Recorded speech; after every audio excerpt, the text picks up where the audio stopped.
I'm going to give you an example in my own life when I totally blew it in that area of encouraging feedback. And I'm going to bet that half the people in this room have done, half the people out there in the audience have done the same thing I've done before. And when I give you this example, you'll admit that you've done it, and you will admit, indeed, that it was stupid. Now, what happened?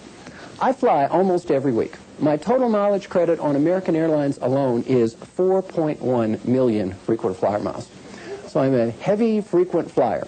I always put off going to the airport till the last minute. Always the same scenario, yelling and screaming, hurry up, get in the car, race off to the airport. So what happens? I'm in the station wagon, frantically driving to the airport. My wife is sitting next to me in the front seat, kids in the back seat. I'm late. I'm not paying any attention. I'm a lousy driver, so I'm racing to the airport. My wife, Lyda, looks up and says, Marshall, look out! There's a red light up ahead. Being a trained behavioral science professional, a person with a PhD in this field that teaches other people the value of encouraging feedback, what did I say? I know there's a red light there. I can see you can drive ahead of you. Okay, we'll just sit there and be quiet. Let me drive the car. I started screaming at my spouse. How many of you have close friends who may have exhibited similar behaviors before? Please raise your hands.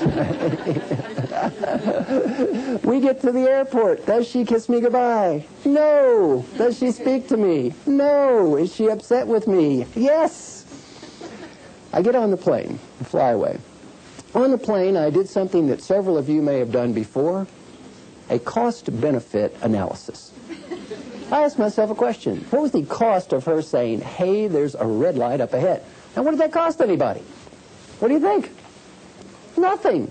What was the potential benefit of her saying, hey, there's a red light up ahead? What could that save? My life, her life, the lives of our children, and the lives of other innocent people. If somebody gives us something that has a fantastic potential benefit and costs absolutely nothing, what should we say to this fine person? Thank you, thank you, thank you. I got off the plane in New York City. How many of you have flown to New York City before? Please raise your hands. How many of you have become depressed when you got off the plane in New York City? I get off the plane, I'm lonely, depressed, I get into a grungy taxi cab, I'm going to my hotel, I'm ashamed of myself. I called my wife up, Lyda, and I tell her this story, and I said, Lyda, you know something? The next time I'm driving along, and you help me with my driving, do you know what I'm going to say? I'm just going to say, thank you. Thank you.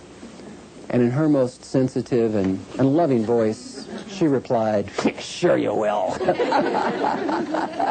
She seemed to doubt I had undergone a true religious conversion experience. I said, now you watch, Lyda, I'm going to do better. She said, we'll see. Well, sure enough, what happened? 4 or 5 months pass, I'm late, I'm not paying any attention, I'm kind of frantically driving along. She looks up and says, Marshall, look out, there's a stop sign. What did I say? Thank you! But I am improving. Now, if you do what I'm about to talk about, guess what you're going to learn? You're going to have people saying, hey, look out, there's a red light up ahead, or be careful for the stop sign, or going too fast around the corner. And one of our challenges is to learn how to do what? Back away, listen, think, and say thank you. And not beat people up for telling us the truth.